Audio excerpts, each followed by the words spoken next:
हाँ तो मित्रों, स्वागत है आप सभी का आपके अपने इस प्यारे से YouTube channel V1 coaching centre में। तो मित्रों, आज के इस लेक्चर वीडियो से हम आप लोगों को प्रकाश का परावर्तन तथा अपवर्तन इस चैप्टर से जो भी महत्वपूर्ण टॉपिक बनते हैं उन सभी टॉपिकों को 4-5 लेक्चर में ख़त्म करने वाले हैं। तो चलिए देखते हैं, पहले लेक्चर में जितने भी महत्वपूर्ण टॉपिक आएंगे उन सभी टॉपिकों को डिस्कस करते हैं। उससे पहले अगर आप हमारे चैनल पे नए हैं तो हमारे चैनल को सब्सक्राइब करके हमसे जुड़ जाइए, क्योंकि हम ऐसी वीडियो आप लोगों के लिए लाते रहते हैं। तो देखिए, इस वीडियो का मेन मकसद है फास्ट ट्रैक रिवीजन। वैसे तो आप लोगों ने पढ़ ही लिया होगा, आप लोगों को बस रिवाइज करना होगा। तो चलिए रिवाइज करते हैं। आप लोगों की स्क्रीन पे है प्रकाश का परावर्तन और अपवर्तन। सबसे पहले हम लोग डिस्कस करेंगे प्रकाश क्या है। देखिए दिया है, प्रकाश वह ऊर्जा है जिसकी सहायता से हम वस्तुओं को देख पाते हैं। जब किसी वस्तु से प्रकाश हमारी आंखों तक पहुंचता है तभी वह वस्तु दिखाई देती है। इसका मतलब ये हुआ कि जब प्रकाश किरण या कोई भी प्रकाश किरण सूर्य की हो या लाइट की हो या फिर ट्यूबलाइट की हो, तो उसकी जब प्रकाश किरण हमारी आंखों तक आता है तो हमारी आंखें उत्तेजित हो जाती हैं, जिसके वजह से हम किसी भी वस्तु को आसानी से देख पाते हैं। ठीक है, इसकी मुख्य बात देख लीजिए। प्रकाश स्वयं एक ऊर्जा है, यानी कि प्रकाश हमें दिखाई नहीं देता लेकिन हमें किसी वस्तु को देखने में मदद करता है। प्रकाश के बिना दृष्टि संभव नहीं है। इसका मतलब ये हुआ कि आप बिना प्रकाश के किसी भी वस्तु को देख नहीं सकते। ठीक है, अब यहाँ पर देखिए प्रकाश की चाल, इसको मोस्ट इम्पोर्टेंट करके याद कर लीजिएगा। 1 नंबर में बहुविकल्पी प्रश्न में आ सकता है। तो देखिए दिया है निर्वात में प्रकाश की चाल। निर्वात में प्रकाश की चाल 3 × 10 के पावर 8 मीटर पर सेकेंड होता है, लेकिन 3 × 10 के पावर 5 किलोमीटर प्रति सेकेंड होता है। अर्थात प्रकाश 1 सेकेंड में लगभग 3 लाख किलोमीटर चलता है। तो समझ सकते हैं कि ये कितना बड़ा नंबर है। 1 सेकेंड आप पलक झपकाएंगे, ये 3 लाख किलोमीटर चल चुका होगा। देखिए ध्वनि से बहुत तेज, ध्वनि इसके आगे क्या है, कुछ भी नहीं है। देखिए ध्वनि की चाल हवा में 340 मीटर प्रति सेकेंड होता है। आगे देखते हैं, यहाँ तक की बात उम्मीद करता हूँ कि समझ में आ गई होगी। आगे देखिए अगला टॉपिक है प्रकाश की प्रकृति। देखिए प्रकाश की प्रकृति को समझने के लिए वैज्ञानिकों ने पाया कि प्रकाश कभी तरंग की तरह और कभी कण की तरह व्यवहार करता है। अर्थात प्रकाश की द्वैध प्रकृति होती है। प्रकाश डुअल नेचर का होता है। देखिए जैसे पानी में तरंगें फैलती हैं, वैसे ही प्रकाश भी तरंग के रूप में फैलता है। जब आप लोग पानी में पत्थर मारते हैं तो पानी देखेंगे तो ऊपर नीचे होता रहता है। उसी तरह से प्रकाश भी ऊपर नीचे तरंग की तरह दौड़ता रहता है। देखिए इसी कारण बोल रहा है दर्पण में इमेज बनता है। जब आप लोग जाएंगे पानी के अंदर तो उसमें देखेंगे तो आप लोगों का प्रतिबिंब बनता है। अब देखिए नीचे दिया है प्रकाश सीधी रेखा में क्यों चलता है। देखिए दिया है सामान्यतः प्रकाश माध्यम में हमेशा सीधी रेखा में चलता है। इसे रेक्टिलिनियर प्रोपगेशन ऑफ लाइट कहते हैं। उदाहरण के तौर पे है टार्च की सीधी किरण, सूर्य की किरणें, छाया बनना।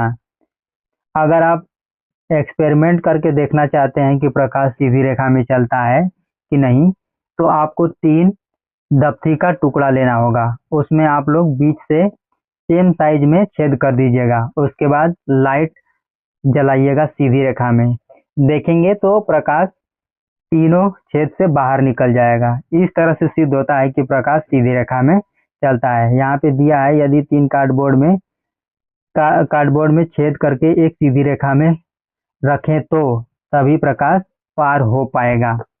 तो मेरे कहने का मतलब वही था। ठीक है, अब यहाँ तक उम्मीद करता हूँ कि समझ में आ गया होगा। अब आगे देखते हैं, स्क्रीनशॉट लेना चाहते हैं तो ले सकते हैं।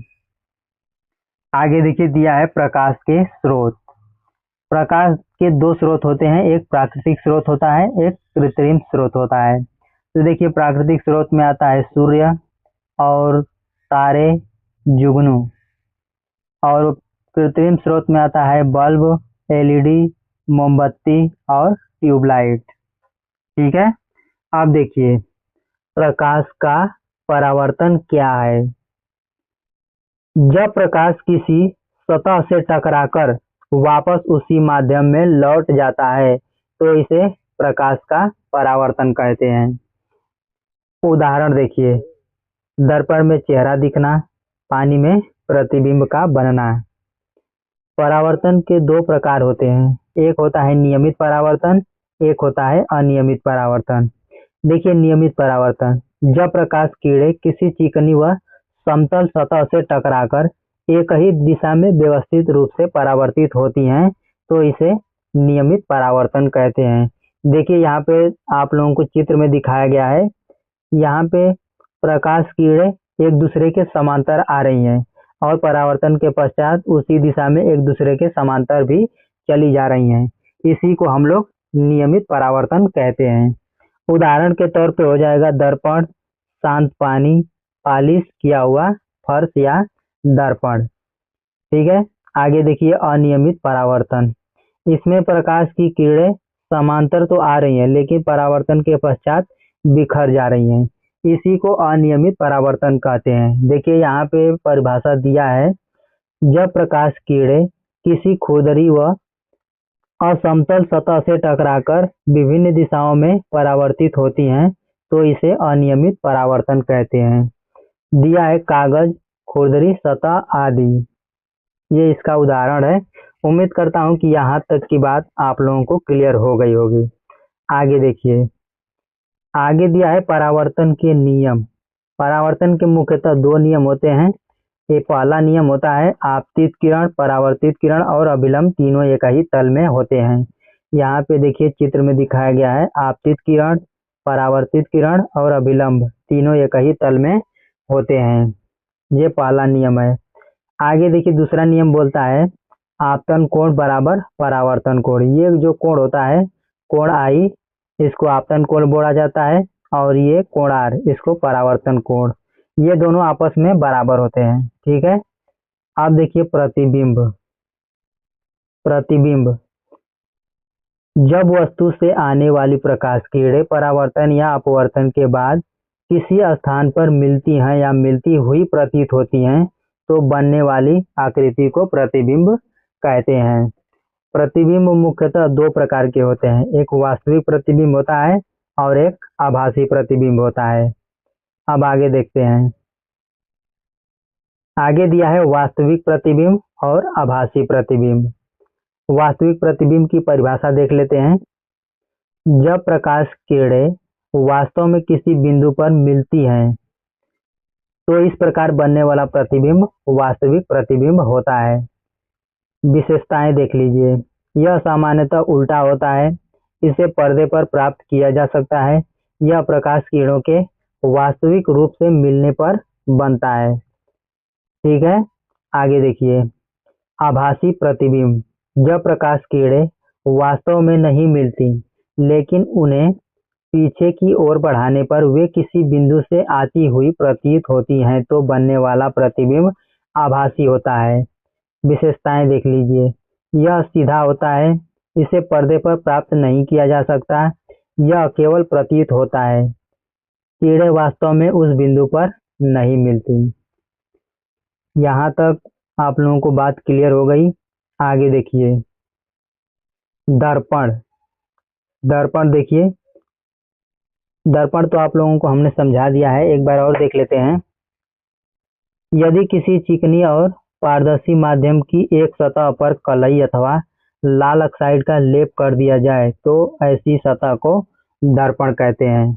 दर्पण मुख्यतः दो प्रकार के होते हैं, एक समतल दर्पण और एक गोलीय दर्पण।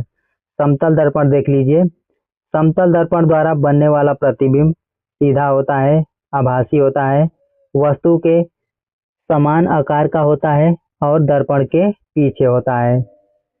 आप देखिए आगे दिया है, गोलीय दर्पण मुख्यतः दो प्रकार के होते हैं, एक होता है अवतल दर्पण, दूसरा होता है उत्तल दर्पण। अब आगे देखिए, इस पेज में इतना ही बात था। आगे दिया है अपसारी और अभिसारी दर्पण। अपसारी, इसे उत्तल दर्पण भी कहते हैं। इसकी परावर्तक सतह बाहर की ओर उभरी होती है। यह प्रकाश किरणों को फैलाता है, इसलिए इसे अपसारी दर्पण भी कहते हैं। इसमें बना प्रतिबिंब हमेशा आभासी, सीधा और छोटा होता है। इसका जो परावर्तक पृष्ठ है ये बाहर की ओर उभरा हुआ है। आगे देखिए, अभिसारी दर्पण, इसे अवतल दर्पण भी कहते हैं। इसकी परावर्तक सतह अंदर की ओर धंसी होती है।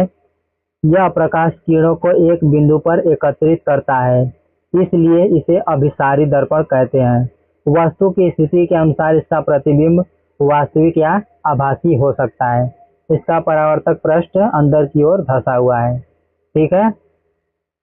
अब देखिए, उत्तल दर्पण का उपयोग वाहनों के पीछे देखने वाले दर्पण में, और अवतल दर्पण का उपयोग शेविंग मिरर, दंत चिकित्सक के दर्पण और सर्च लाइट में।